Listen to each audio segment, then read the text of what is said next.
welcome back to Daily Dose Recap.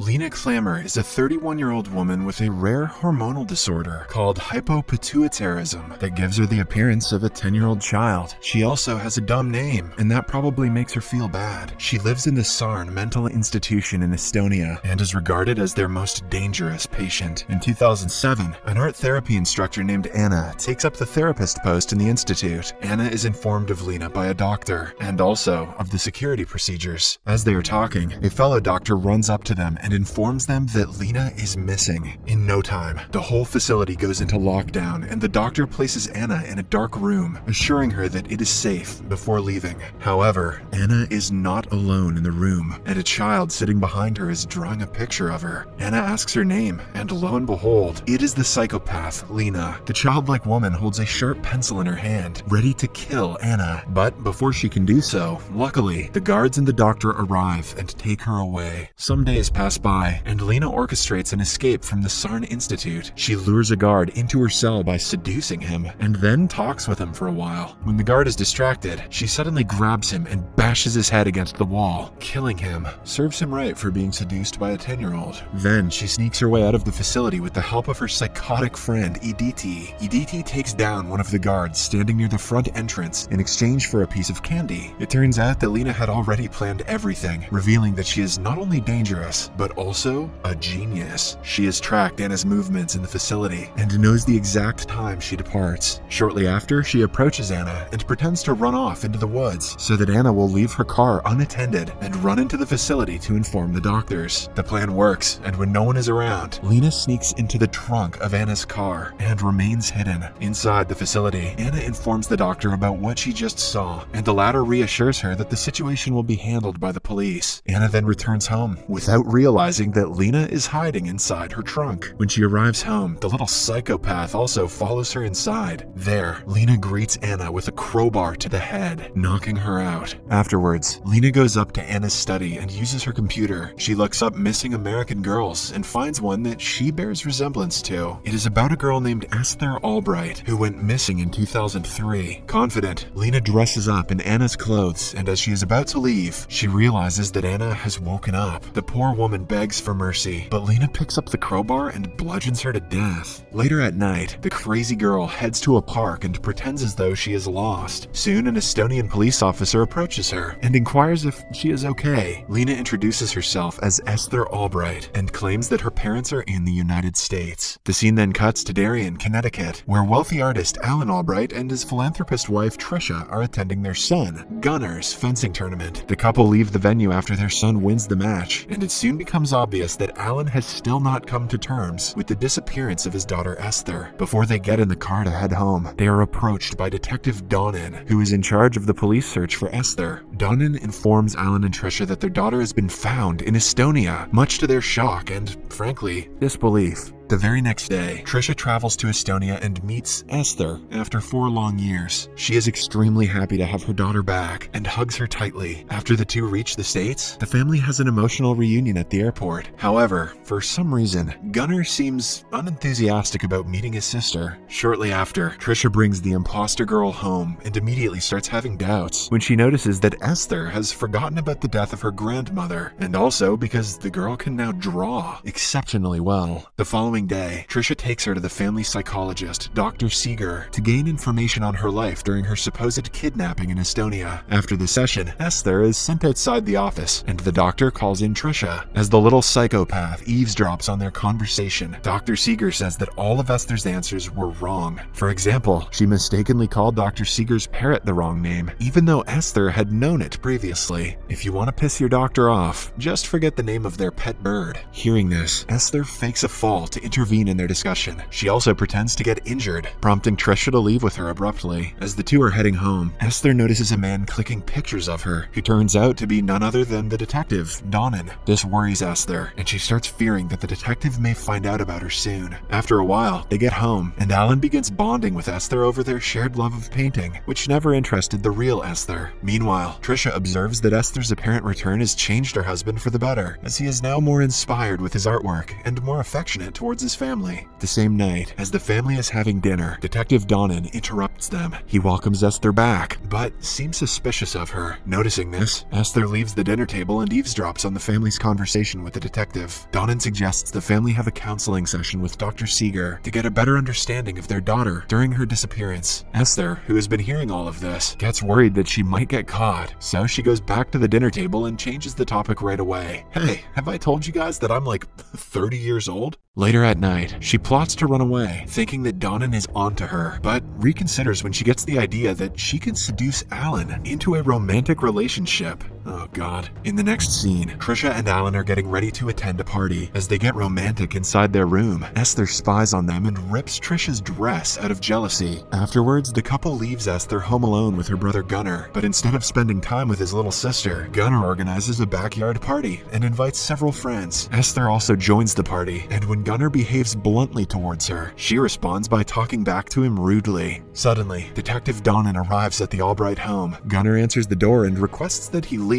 as he's trying to have a party. However, Donnan insists on using the bathroom. When Gunnar agrees, he enters Esther's room and starts searching through it. He even steals a vinyl record from there, which has Lena's fingerprints on it. As he is leaving, Esther finds out that he has taken the record from her room and decides to follow him. Meanwhile, Alan and Trisha return home. The latter calls Esther but gets no response, so she heads to her room. Before tailing Donnan, Esther had turned on the shower to make it seem like she was in the bathroom. Assuming that Esther is taking a shower, Trisha takes the opportunity to search through a keepsake Bible that the little girl brought with her from Estonia. To her surprise, Trisha finds defaced family photos of her and Alan, an address for Detective Donnan, and a stamp identifying the Sarn Institute. Back at Donnan's place, he verifies that the fingerprint lifted from the record does not match Esther's. Suddenly, he feels a weird presence, as if someone is lurking in the shadows, and when he turns around, Esther starts stabbing him repeatedly. But as she is about to finish the detective off, Trisha appears out of the blue, but instead of helping the detective, she shoots him dead. Here, it is revealed that Trisha knew all along that Lena is not her daughter. She also confesses that Gunnar accidentally killed the real Esther during an argument 4 years earlier, and she covered it up without Alan's knowledge, as she knew it would affect him the most. Following this, she interrogates Esther and finds that she is a murderous psychopath who escaped a psychiatric facility. Since she could have robbed them and disappeared, Trisha speculates that Lena has a larger scheme in mind, possibly one that involves killing her whole family. However, since Esther's return has ignited